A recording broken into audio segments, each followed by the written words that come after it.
Captain Daewon floated through the empty corridors of the archive station, his boots making soft magnetic clicks against the metal floor. 200 years had passed since anyone walked these halls with purpose.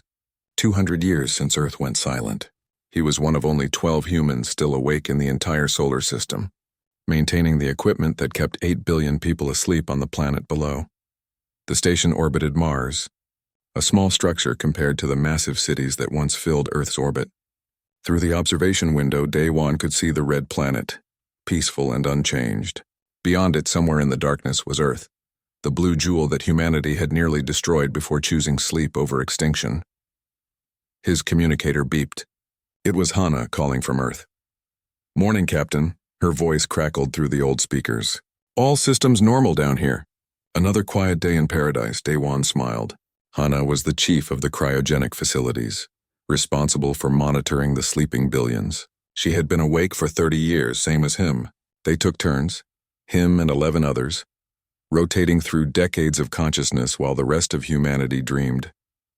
"Same up here," Daewon replied. "Jupiter station reports no activity. Saturn's automated systems are functioning.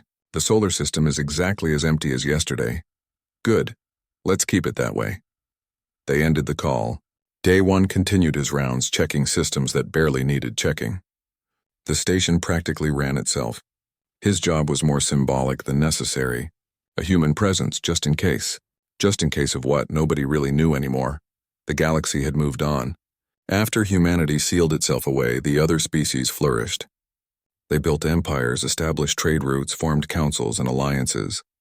They told stories about the humans who once existed, the strange species that could build anything but couldn't stop destroying. Most aliens thought humans were extinct.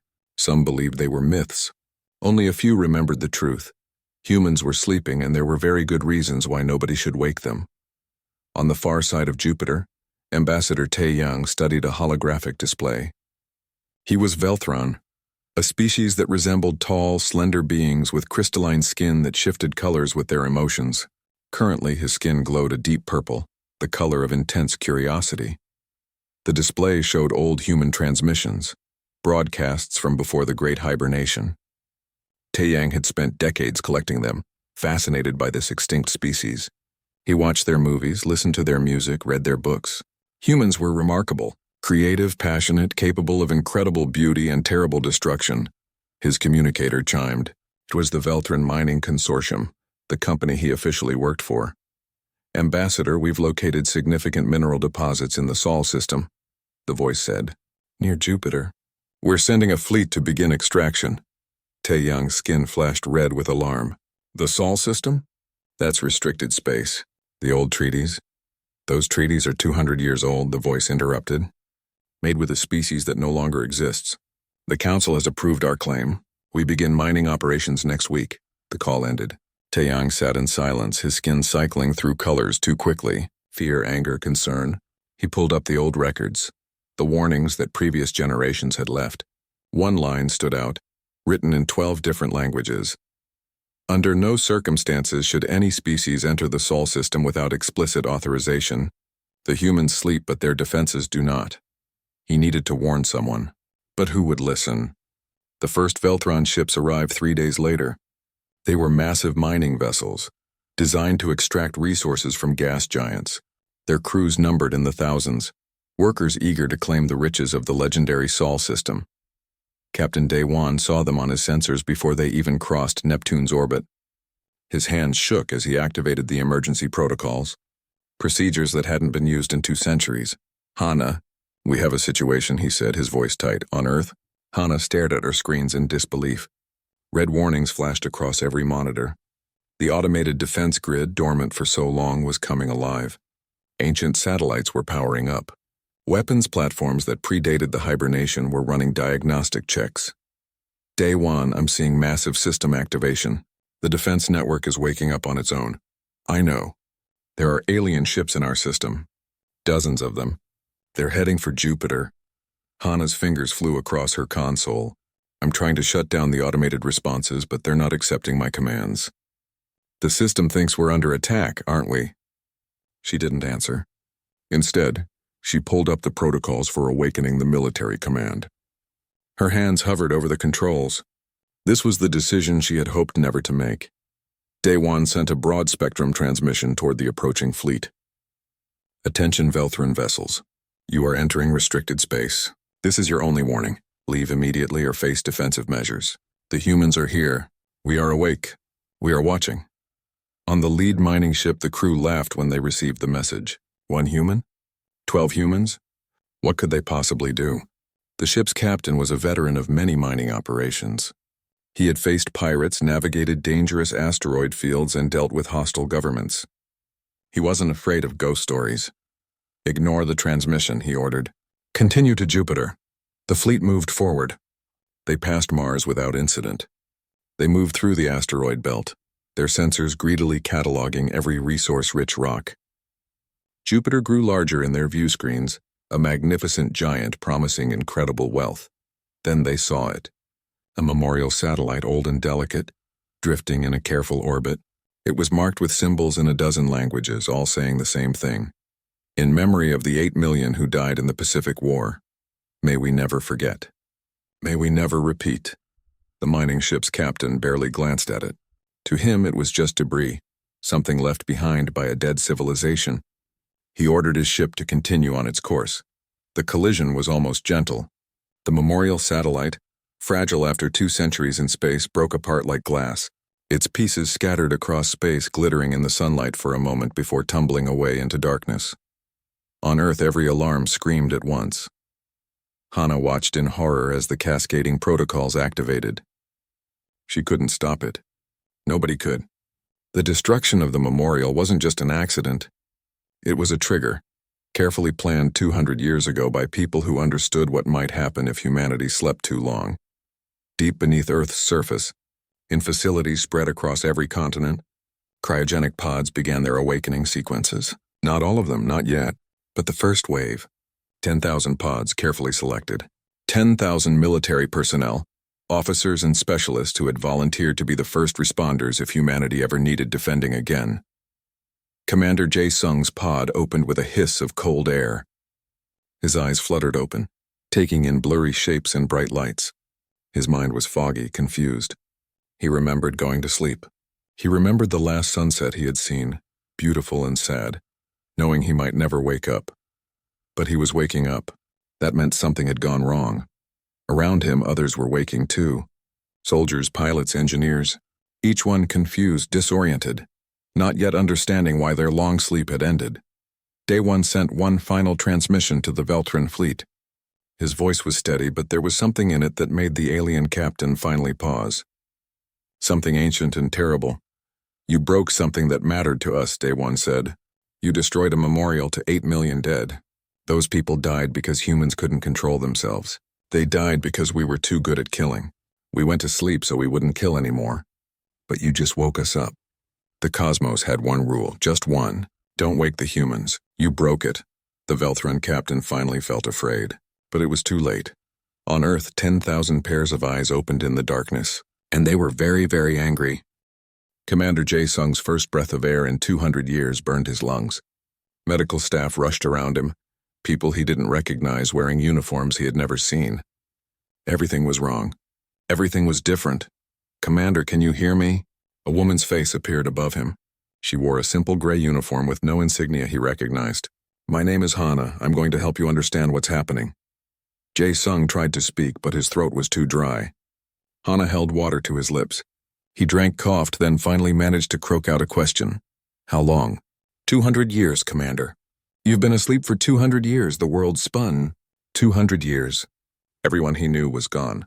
His family, his friends, his entire generation. All still sleeping or dead. He closed his eyes, trying to process the impossible.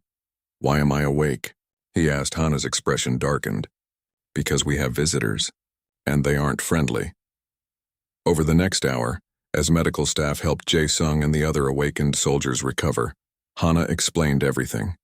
The Great Hibernation, the healing of Earth, the galactic community that had formed in humanity's absence, and now the Velthran mining fleet that had ignored all warnings and destroyed a memorial that humanity held sacred. Jae-sung listened in silence. Around him, other officers were receiving the same briefing. He saw confusion turn to understanding, then understanding turn to anger. "Show me Earth," he said finally. Hana pulled up a holographic display. Jae-sung gasped. The planet he remembered had been dying, choked with pollution, scarred by wars and industry. The planet he saw now was beautiful beyond belief. Forests covered entire continents. Oceans sparkled clean and blue. Cities that had been sprawling concrete nightmares were now green with vegetation, the automated systems having transformed them into vertical gardens. "We saved it," Hana said softly. 200 years of sleep and we saved it. Earth healed while we dreamed. Jae-sung felt tears on his face. They had done it. They had actually done it. Humanity had stepped back from the edge, chosen restraint over destruction, and won. And now someone is threatening it again, he said. Hana nodded. "The Velthran fleet thinks we're extinct. They think they can take what they want. Are we waking more soldiers? That depends on you, Commander. You're the highest-ranking military officer awake. The decision is yours." Jae-sung looked at the other awakened personnel. They were watching him, waiting for orders. 200 years asleep and they were already ready to fight again. That was both comforting and terrifying. "First, I need to see what we're dealing with. Get me a connection to whoever is watching these aliens." On the archive station, Daewon received the call with relief. Finally, someone who might know what to do. He patched his sensor data through to Earth, showing the Velthran fleet's position and composition. "They're miners, not soldiers," Daewon explained. "But their ships are big and they have defensive weapons. More importantly, they sent a message to their government about us. More ships are coming. Military ships this time." Jae-sung studied the data. His tactical mind, dormant for 2 centuries, sprang back to life with frightening ease. He saw the fleet's weaknesses, their communication patterns, their formation errors. He could defeat them in minutes. The thought made him sick. "We can't let this escalate," he said. "We need to talk to them. Make them understand." "I tried," Daewon said quietly. "They don't care." Admiral Bo-Ra woke 3 hours later, pulled from her sleep by the same protocols that had awakened Jae-sung. She was older, more experienced, and had been asleep since before the hibernation officially began. She was one of the architects of humanity's retreat, one of the people who had argued that the only way to save humanity was to remove it from the equation. When Jae-sung briefed her on the situation, she sat in silence for a long time. "We have to respond," she finally said. "But carefully. If we show too much strength, the galaxy will fear us. If we show too little, they'll think we're weak. Either way, more will come. What do you suggest?" Bo-Ra looked at the tactical displays, her eyes moving across the data with practiced precision. "We wake the fleet. Just the fleet. No ground forces, no full military activation. We show them we can defend ourselves, nothing more. And if they attack anyway, then we remind the galaxy why humanity chose to sleep." The automated shipyards orbiting Earth had maintained humanity's fleet for 2 centuries. The ships were old by galactic standards, using technology that predated the current era. But they had been built by humans, designed by people who understood war better than any species in the galaxy. Engineer Sang-woo was awakened to bring the fleet online. He was a robotics specialist, one of the people who had designed the automated systems that kept everything running during the long sleep. As he walked through the shipyards, he felt a strange mixture of pride and sorrow. The ships were perfect. Not a speck of rust, not a single failed system. The automated maintenance had worked flawlessly. Humanity's tools of war were ready to wake up, just like the people who had built them. "How many do we activate?" he asked Admiral Bo-Ra. 20 ships. Enough to make a point." Sang-woo nodded and began the activation sequence. One by one, the warships came to life. Their reactors ignited. Their systems ran diagnostics, their weapons powered up. They were ready. The Velthran mining fleet had settled into orbit around Jupiter, beginning their extraction operations. They had dismissed the human warning as the desperate threat of a dying species. Even when their sensors detected the approaching human ships, they weren't worried. 20 ships. Ancient designs. No modern shielding technology. The Velthrons had hundreds of vessels, and their military fleet was only days away. What could 20 old ships possibly do? Ambassador Tae-yang watched from his research station in horror.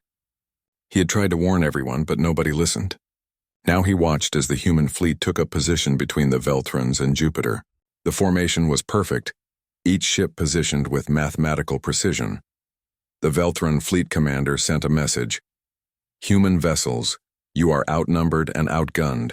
Stand down or we will consider your presence hostile. Admiral Bora's response was simple. Leave our system, now. The Velthron commander made his fatal mistake. He ordered his defensive fleet to advance. What happened next took less than 3 minutes. The human ships didn't move. They didn't need to. Their weapons, 200 years old, fired with perfect accuracy.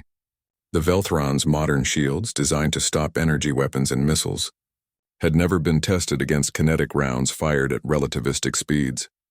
The first Velthron destroyers simply ceased to exist, torn apart by projectiles moving so fast they barely registered on sensors before impact. The second and third suffered the same fate.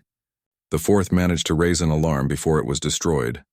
The Velthron fleet scattered in panic, their mining vessels desperately trying to flee. The human ships let them go, targeting only the military escorts. In 3 minutes, 12 Velthron warships were reduced to debris. The mining vessels ran, their crews broadcasting emergency signals in every direction. On Earth, Commander Jae-sung watched the battle with a sick feeling in his stomach. It had been too easy. Humanity's weapons, their tactics, their precision, it was all exactly as effective as he remembered. More effective, even. The automated systems had improved the designs during the long sleep. We haven't changed, he said quietly. 200 years asleep and we're still the best at killing. Hana stood beside him, her face pale. Maybe that's why we needed to sleep. Maybe 200 years wasn't long enough. The galactic response was immediate and panicked. The Velthron government sent urgent messages to the Council, demanding action against human aggression. Other species hearing about the battle began to fear. The stories were true. Humans existed, and they were exactly as dangerous as the old records claimed. Within the council chambers, emergency sessions convened. Ambassador Taeyang pleaded for calm, for understanding, for someone to realize that the Velthrons had started this. But fear was louder than reason. We thought they were extinct, one council member said. If they're awake, if they're active again, we need to respond. Respond how? Taeyang demanded. They defended their home. That's all. They could have destroyed the entire mining fleet, but they let the civilians escape. For now, another council member replied. But what happens when they're fully awake? 8 billion humans with weapons we can't match? We can't allow that threat to exist. A coalition began to form. 6 different species brought together by fear. They would build an armada, the largest ever assembled. They would go to the Sol system and end the human threat before it could spread. On Earth, more pods were opening. Not just military personnel now, but scientists, engineers, political leaders. Humanity was waking up, whether it wanted to or not. Chancellor Minseo emerged from her sleep and immediately demanded to know why she had been awakened. When she learned about the battle, she was furious. We chose sleep to avoid this, she said. We chose peace. Peace requires both sides to choose it, Admiral Bora replied. The Velthrons chose violence, and we answered with greater violence. Don't you see? We're doing exactly what we promised never to do again. The argument raged while sensors detected more ships entering the solar system, not mining vessels this time. Warships. Dozens of them from... Dr. Young-ho woke to the sound of alarms. His pod opened in a facility deep beneath what had once been Seoul, now transformed into a green paradise of automated gardens and flowing water. He was a historian, not a soldier, but the protocols had awakened him anyway.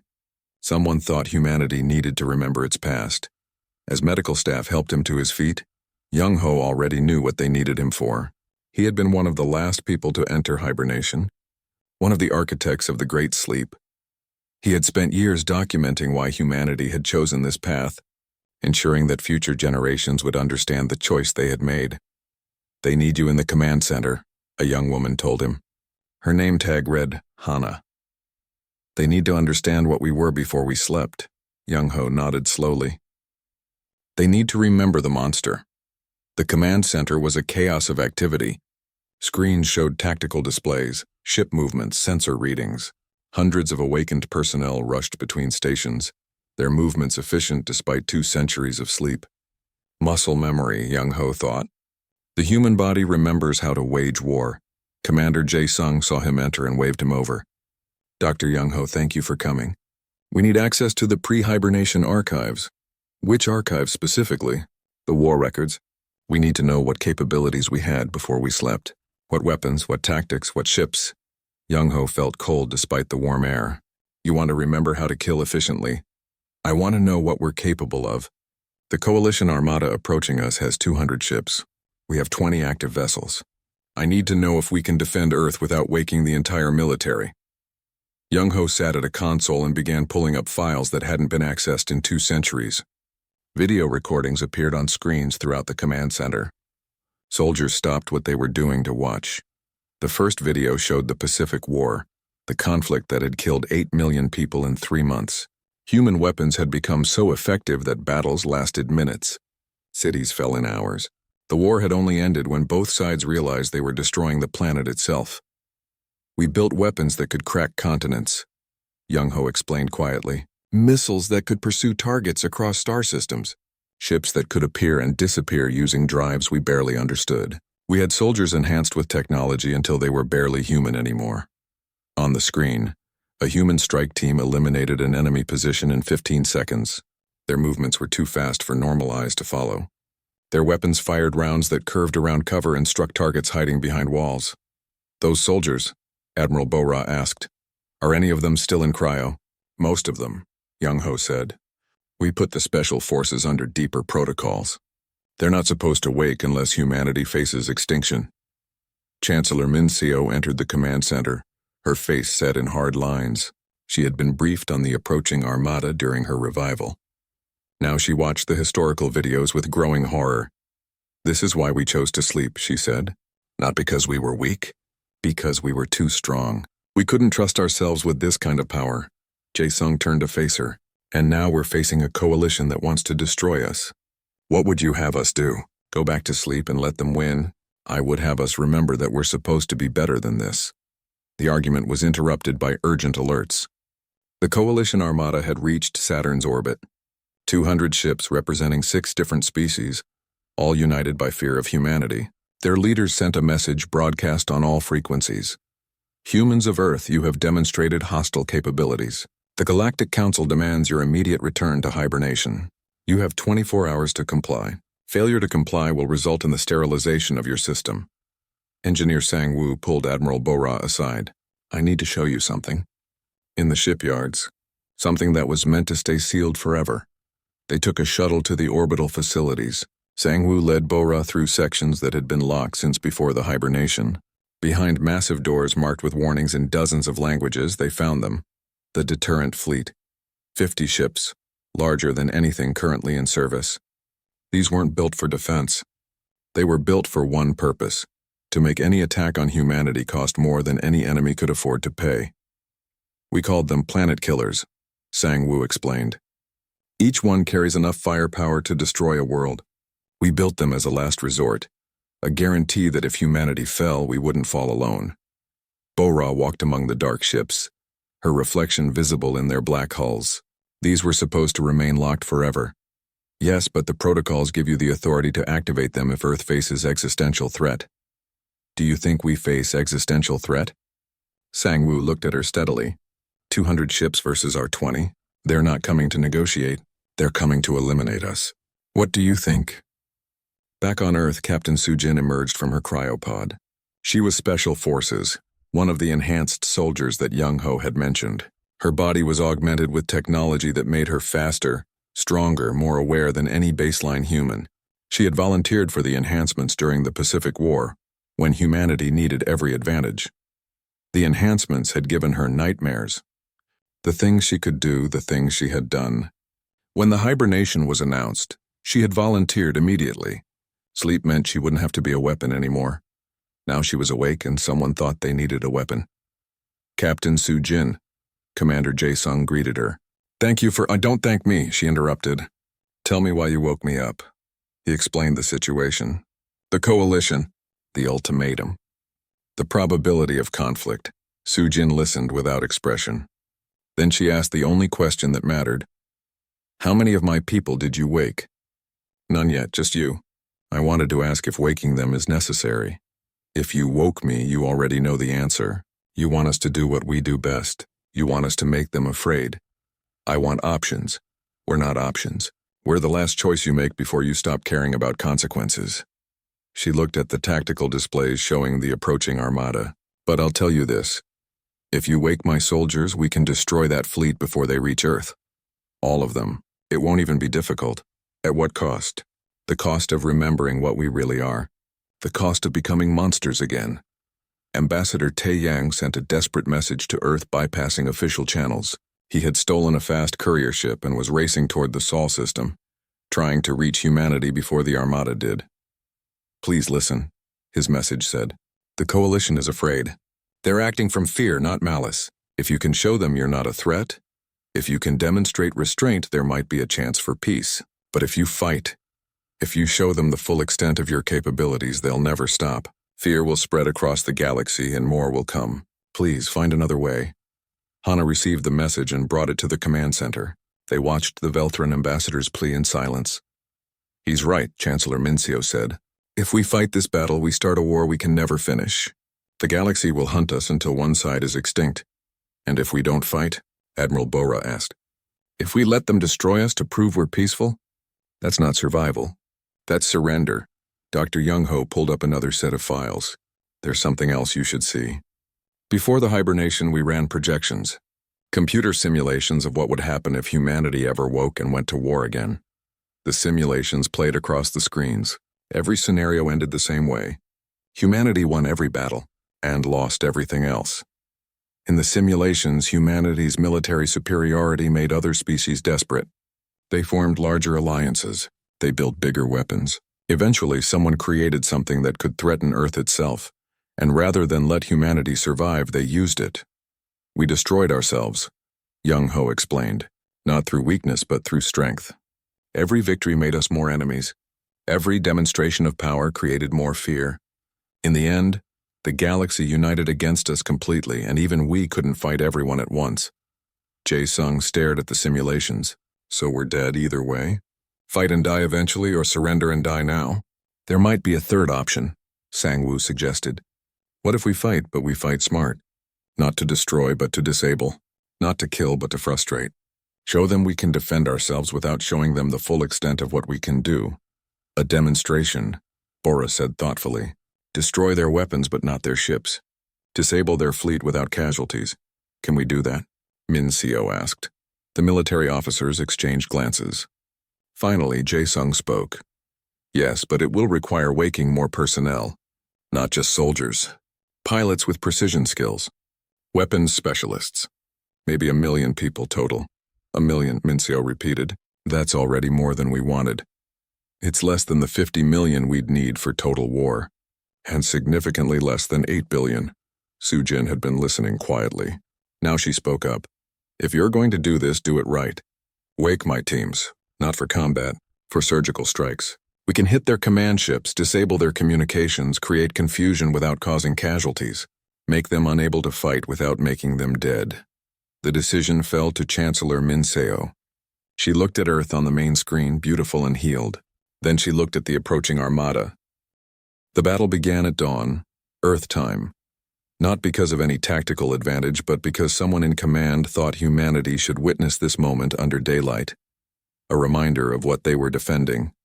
Admiral Bora stood on the bridge of the flagship, the newly awakened crew moving around her with practiced efficiency. 200 coalition ships faced humanity's expanded fleet of 80 vessels. The numbers still favored the enemy, but numbers had never been humanity's weakness. All ships report ready, the communications officer announced. Bora took a deep breath. Remember the mission. Disable, don't destroy. We're not here to kill. We're here to survive. The coalition fleet opened fire first, as expected. Energy beams and missiles filled the space between Mars and Earth, a deadly light show that would have been beautiful if it wasn't so terrifying. Captain Soo-jin watched from her strike ship, a small fast vessel designed for precision work. Around her, 9 other enhanced soldiers prepared their equipment. They weren't going to engage the main fleet. Their mission was different. Coalition. Command ship identified, her tactical officer reported. Coordinates locked. Take us in, Soo-jin ordered. Her ship accelerated, moving faster than anything the coalition had ever seen. It weaved through the incoming fire with impossible grace, the pilot's enhanced reflexes making decisions in microseconds. They reached the Coalition flagship in less than a minute. Boarding positions, Sujin commanded. They didn't dock. Instead, they used personal breach pods, tiny capsules that attached to the enemy hull and cut through. In 30 seconds, Sujin and her team were inside the Coalition flagship, moving through corridors before the aliens even realized they had been boarded. The Coalition commander was a tall being from a species called the Mordani. He was studying tactical displays when his door exploded inward. Sujin stood in the doorway, her weapon pointed at him but not firing. "I could have killed you," she said in perfect Mordani language. "I could have killed everyone on this ship before your sensors detected me. But I didn't. Remember that." She tossed a device onto his command console. It activated with a soft beep. "That's a communications jammer. Your flagship is now deaf and mute. You can't coordinate your fleet. You can't call for help. You're still alive, your crew is unharmed. But you're out of this fight." She paused at the door. "Tell your people that humanity doesn't want war. But we remember how to wage it. Choose wisely." Then she was gone, her team disappearing as quickly as they had arrived. The same scene played out across 12 other Coalition command ships. Sujin's team struck like ghosts, disabling communications and coordination without firing a single lethal shot. The Coalition fleet, suddenly leaderless and confused, began to falter. In the main engagement, Admiral Bora's fleet demonstrated precision that terrified the Coalition forces. Human weapons didn't miss. They struck exactly where intended. Engine blocks were destroyed without touching crew compartments. Weapon systems were disabled without breaching hulls. One Coalition captain watched in horror as a human kinetic round passed through his ship's reactor, shutting it down without causing an explosion. The round had threaded through hundreds of meters of ship, missing every vital system except the one it targeted. "How?" his weapons officer whispered. "How is that even possible?" Back on Earth, Dr. Young-ho watched the battle unfold on tactical displays. This was humanity at its most efficient. Not the rage of total war, but the cold precision of absolute superiority. In some ways, it was more frightening than destruction would have been. "They're not even using a fraction of our capabilities," he said to Hana, who stood beside him. "This is humanity holding back. Imagine what we could do if we didn't care about casualties." Hana looked sick. "I don't want to imagine it." Chancellor Minseo addressed Earth from the command center, her message broadcast to every awakened human and recorded for those still sleeping. "Today we defend our home," she said. "Not with hatred, not with revenge, but with the strength of restraint. We show the galaxy that humanity has changed. We are not the monsters they fear. We are guardians of our own conscience." But even as she spoke, another crisis was developing. Not from the Coalition fleet, but from within humanity itself. General Hanwoo had been awakened with the military command. He was older than most, a veteran of the wars that had preceded the hibernation. He had argued against the Great Sleep, believing that humanity should dominate rather than hide. Now, watching the battle displays, he saw an opportunity. "We're being too gentle," he told a group of officers who thought like him. "The Coalition came to destroy us. We should answer with overwhelming force. Show them the cost of threatening humanity." "The Chancellor ordered restraint," one officer protested. "The Chancellor is a civilian. She doesn't understand military necessity." Hyunwoo pulled up tactical data. "The deterrent fleet is still locked in the shipyards. With those ships, we could end this battle in minutes and ensure no one ever threatens us again. Those ships are locked under the highest protocols. Only Admiral Bora can authorize their release." Hyunwoo smiled coldly. "Then we'll have to convince her. Or bypass her." Engineer Sang-woo was working in the shipyard when alarms started blaring. Someone was trying to access the deterrent fleet without authorization. He ran to the security station and pulled up the access logs. "General Hyunwoo," he said aloud. "What are you doing?" He opened a channel to Admiral Bora. "Admiral, we have a problem. Someone is attempting unauthorized access to the sealed fleet." Bora's face appeared on screen, distracted by the ongoing battle. "Lock it down. No one accesses those ships without my direct authorization." "I'm trying, but whoever this is has high-level codes. They're overriding my lockouts. In the command center on Earth, Commander Jae-sung discovered what was happening. He found Hyun-woo in a restricted communications room, surrounded by a dozen loyal officers. "General, step away from that console," Jae-sung ordered. Hyun-woo turned slowly. "Commander, I'm trying to save us. The Admiral is too cautious. We need the deterrent fleet active now. Those ships are planet killers. They're not meant for this kind of engagement." "Exactly. We activate them, the Coalition runs, and we never have to worry about threats again. We also prove every fear the galaxy has about us. We become the monsters they think we are." Hyun-woo's hand moved toward a weapon. So did the hands of his supporters. Jae-sung's people did the same. For a terrible moment, humans aimed weapons at each other while an alien fleet attacked outside. "Don't do this," Jae-sung said quietly. "We survived 200 years of peace. Don't let it end with us fighting each other." "We survived by hiding. I'm done hiding." The standoff was broken by Captain Daewon's voice on the speakers. "All hands, emergency alert. The Coalition fleet is breaking off. They're retreating." Everyone froze. Hyun-woo pulled up a tactical display. It was true. The Coalition ships, unable to coordinate and taking precision damage, were fleeing. They weren't destroyed, but they were defeated. "We won," someone whispered.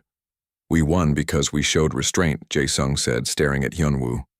"We won because we proved we're not what they feared." Hyun-woo looked at the retreating ships, then at the deterrent fleet access he had almost achieved. "We won this time. What about next time? What happens when someone else comes, better prepared, more determined?" It was a good question. Nobody had an answer. Ambassador Tae Yang arrived in the Sol system just as the battle ended. His courier ship broadcasted peaceful intentions and he was allowed to approach Earth. When he landed, Hana met him personally. "Thank you for your warnings," she said. "You tried to prevent this."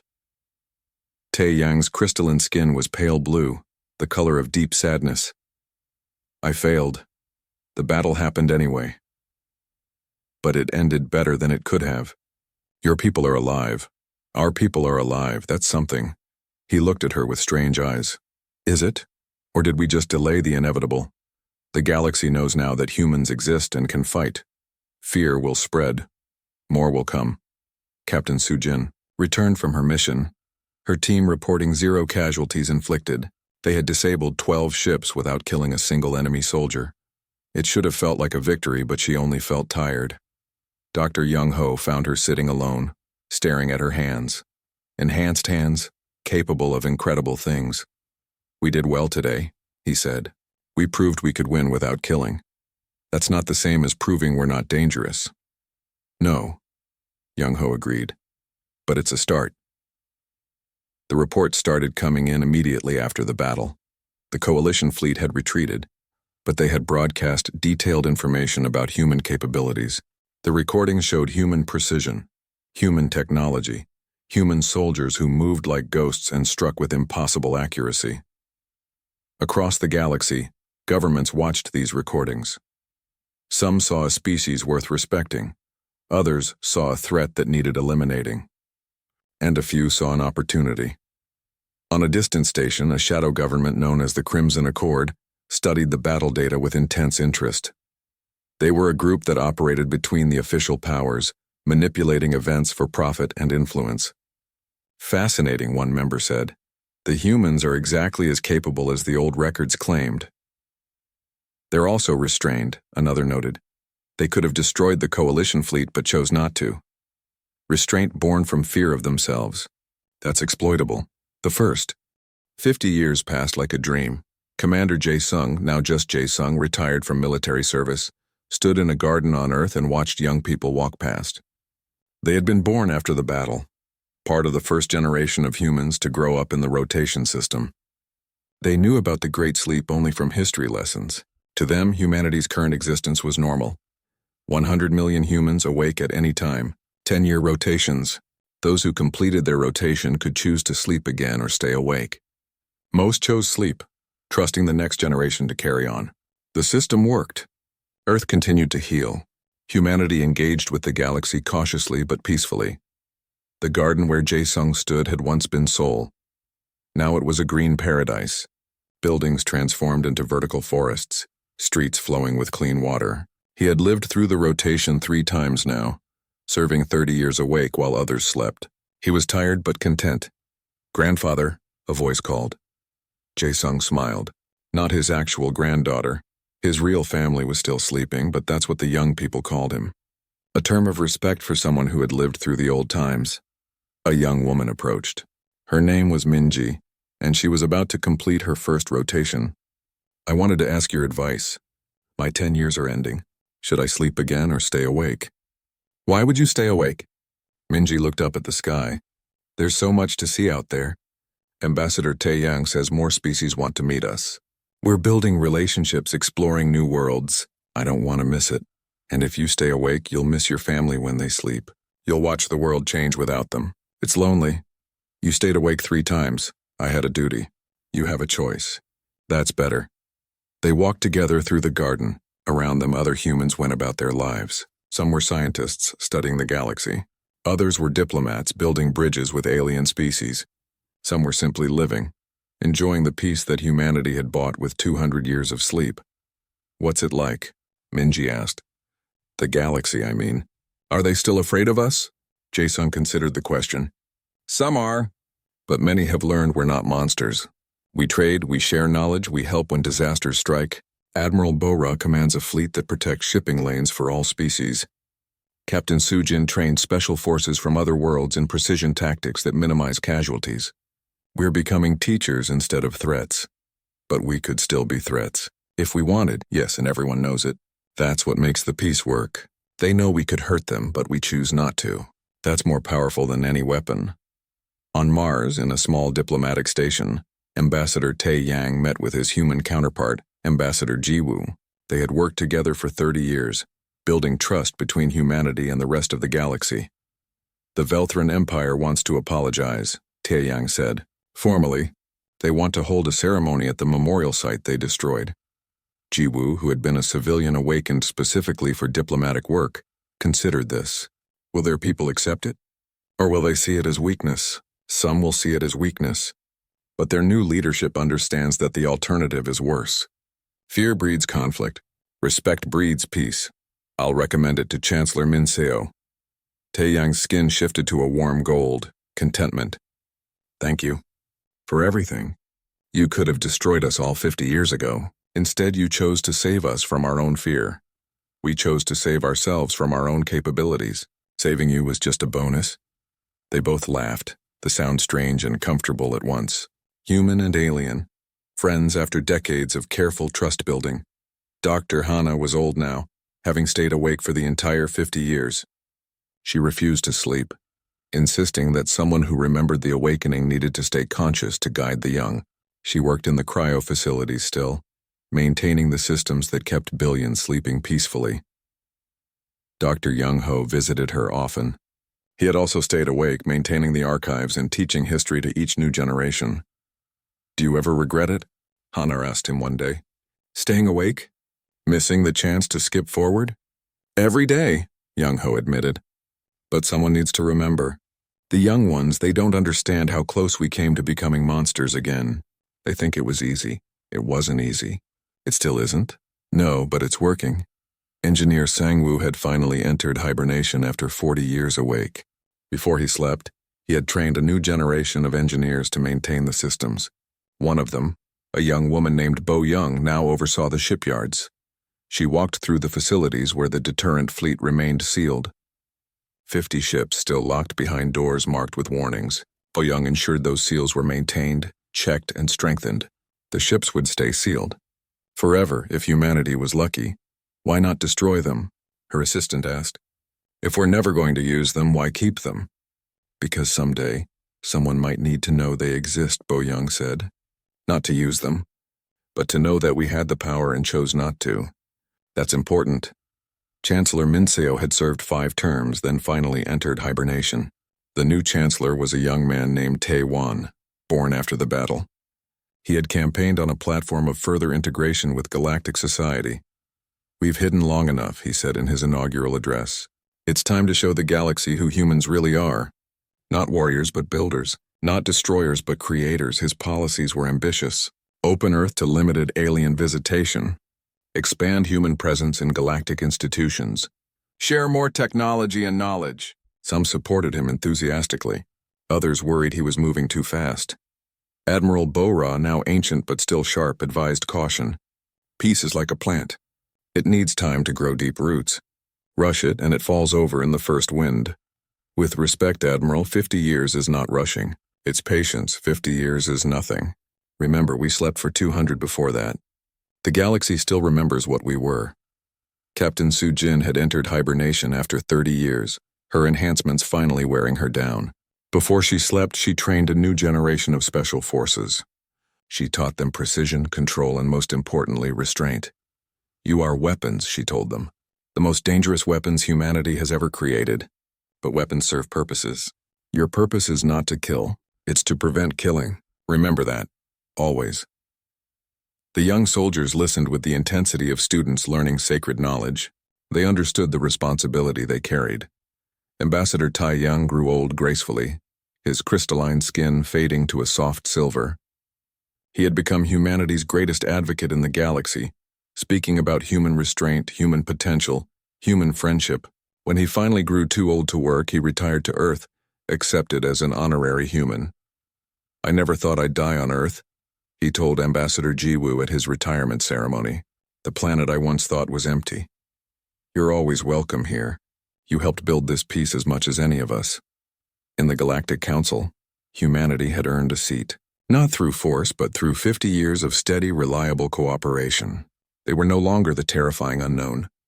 They were partners, allies, teachers. But not everyone was happy about humanity's rise. The Crimson Accord, the shadow government that had watched the first battle 50 years ago, grew concerned. They had tried multiple times to manipulate humanity into violence, into proving they were still monsters. Each attempt had failed. Humans responded to provocations with diplomacy. They answered aggression with patience. They're useless to us, one Accord member complained. They won't be weaponized. Then perhaps they need to be eliminated before they spread their philosophy further. Restraint is bad for business. Conflict is what we trade in. The Accord began planning. Not an open attack that would unite the galaxy against them. Something subtle. Something that would force humanity to choose between restraint and survival. On Earth, the newest rotation was preparing to wake. Among them was Hana's successor, a young doctor named Su Young who would take over the cryo facilities. Also waking was a military commander named Ki Wan, trained in the precision tactics that Su Jin had developed. And among them, unknown to anyone, were 3 Accord agents. They had infiltrated human hibernation facilities decades ago, using stolen identity codes to enter cryopods. They had slept alongside humanity, waiting for this moment. When the rotation woke, these agents activated.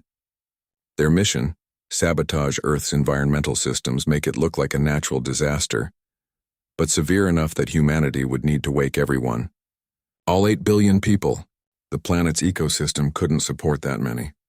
Earth would die, and humanity would be forced to expand outward aggressively, conquering and taking resources. Or so the Accord planned. But the agents hadn't counted on something. 50 years of rotation meant 50 years of improvement. The monitoring systems were better. The security was tighter. And the humans were more careful. Engineer Bo Young detected the sabotage attempt within minutes. We have hostile actors attempting to damage the atmospheric processors, she reported to Chancellor Taewon. 3 individuals, origins unknown. Can you stop them? Already have. But Chancellor, this is concerning. Someone infiltrated our systems decades ago. Someone planned this for a long time. The investigation was swift. The Accord agents were captured, interrogated, and their organization exposed. The Galactic Council was